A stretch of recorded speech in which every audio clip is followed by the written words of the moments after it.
Hello guys, welcome to my channel educated India. मेरा नाम है फिरोज सैफ़ी और आज हम पढ़ने वाले हैं पॉलिटिकल साइंस के चैप्टर नंबर सेकंड फेडरलिज्म के बारे में। इससे पहले हमने इस पर ऑलरेडी 3 वीडियो बना चुके हैं।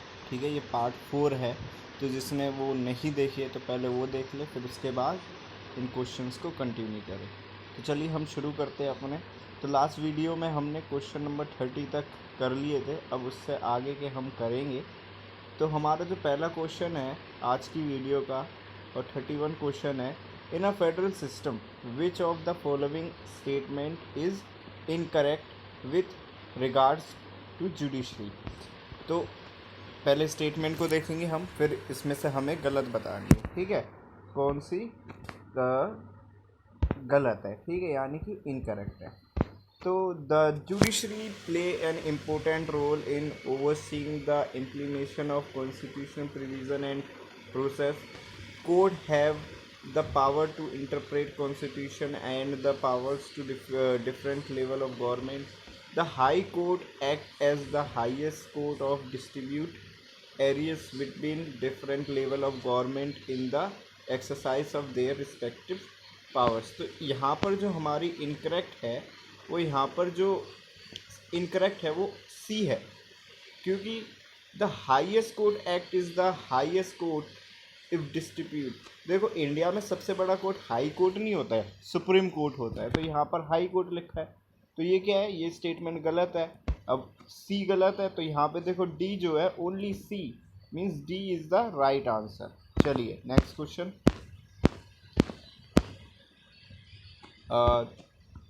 The real success of federalism in India can be attributed to a majoritarian measures adopted by India, social and economic differences in our country, the nature of democratic politics in our country, the strong government at the center। तो देखिए इसका answer C है, the nature of democratic politics in our country. चलिए next question हमारा, which of the following was the first major test democratic politics of Indian after independence?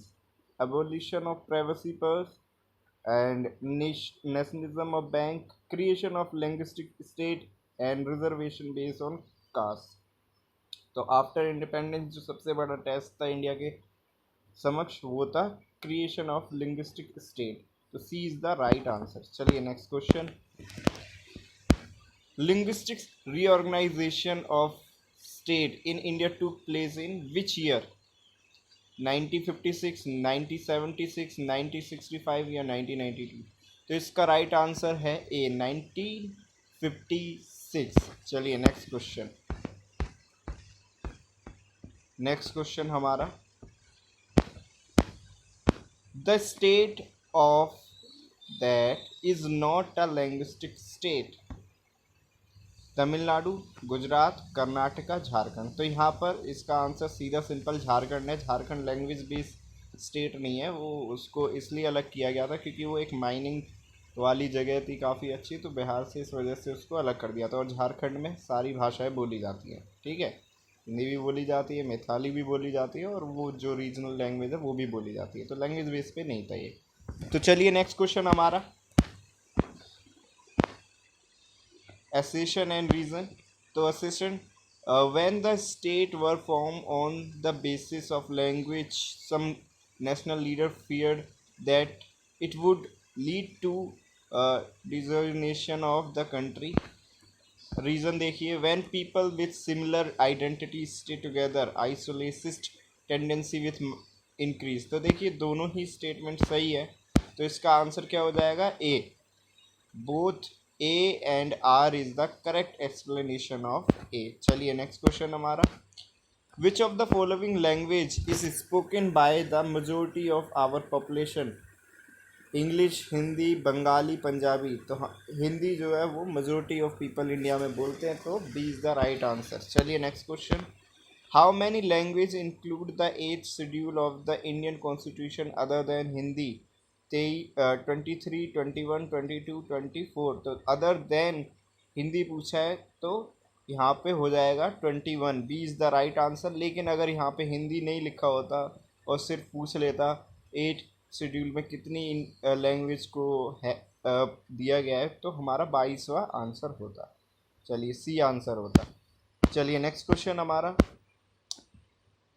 Which of the following pair of language is not include in the 8th schedule of the Indian constitution?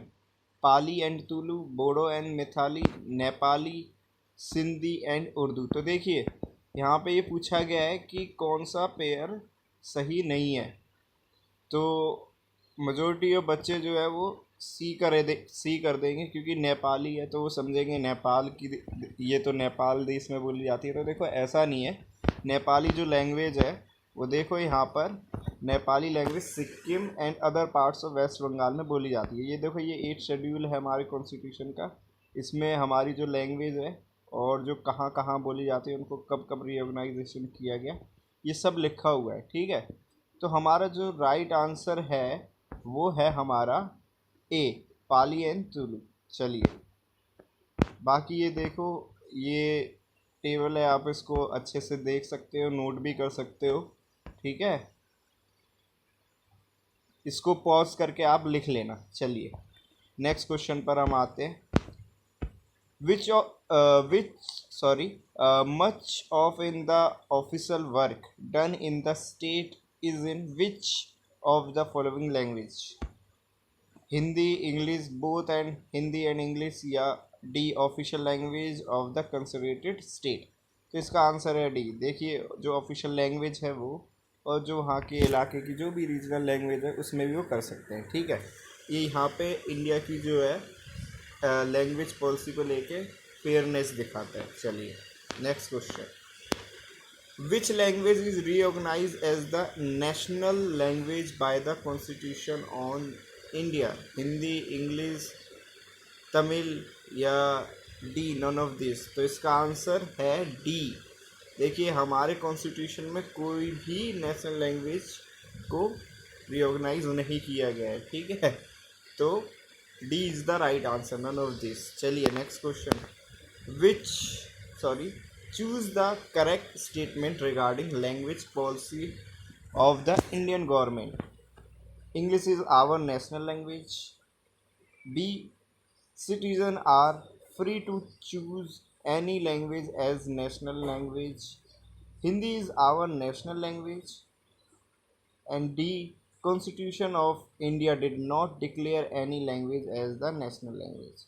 तो देखिए अब question पे जाइए और क्या पूछ रहा है वो, हमें करेक्ट बताना है। ठीक है, choose the correct statement regarding language policy of the Indian government. तो यहाँ पर भी जो हमारा डी है, constitution of India did not declare any language as national language, ये सबसे करेक्ट स्टेटमेंट है, तो यही हमारा आंसर हो जाएगा। चलिए next question, here are 3 reactions of the language policy follow in India, which of the following holds true in the case of India? The policy of accommodation has strength national unity, language-based state have divided us by making everyone conscious of their language. The language policy has only helped to consolidate the dominance of English over all the other language, या D both B and सी? तो देखिए question क्या कह रहा है, question यहाँ पे क्या पूछ रहा है, विच of the following holds true in the case of India, जो सही है, सच है, वो आपको बताना है।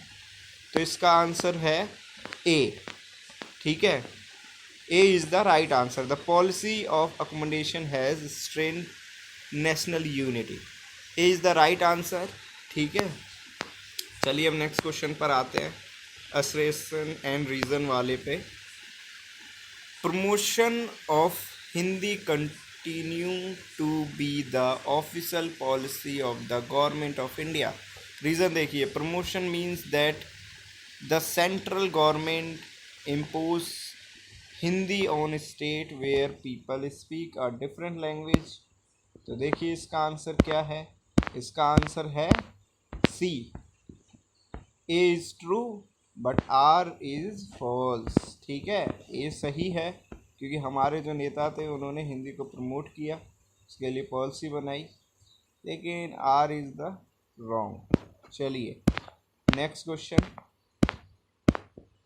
Which period so the rise of regional parties in many states of the country?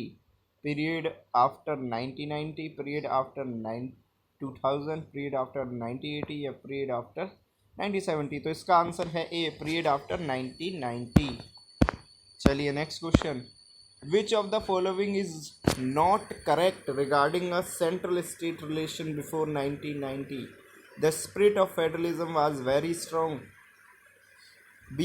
The same party ruled both at the center and the most of the state. The central government would often to misuse the constitution, dismiss the state government that were controlled by rival parties. तो यहाँ पे अब answer देखिए, only ए, B, ए सी, या सी ए सी, या D only सी। तो हमारा जो आंसर है वो ए है।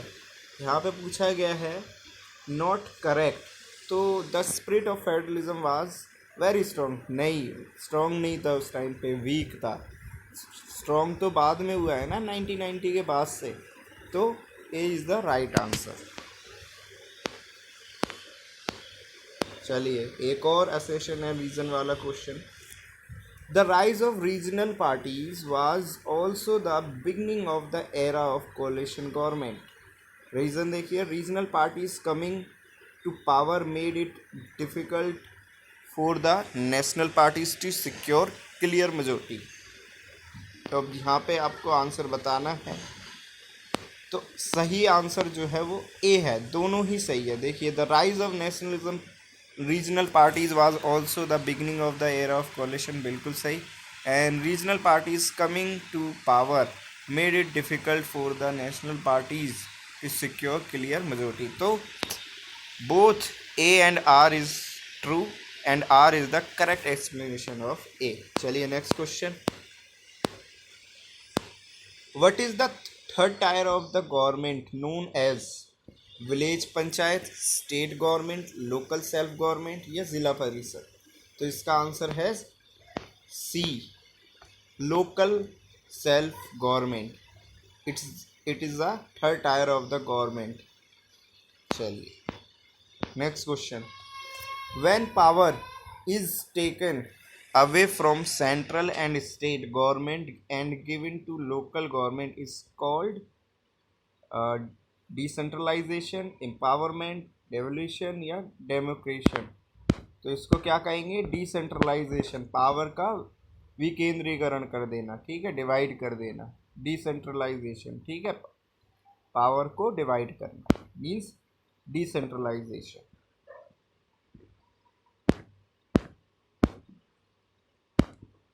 चलिए इस वीडियो का आखिरी क्वेश्चन हमारा, which of the following is the advantage of the local government in India?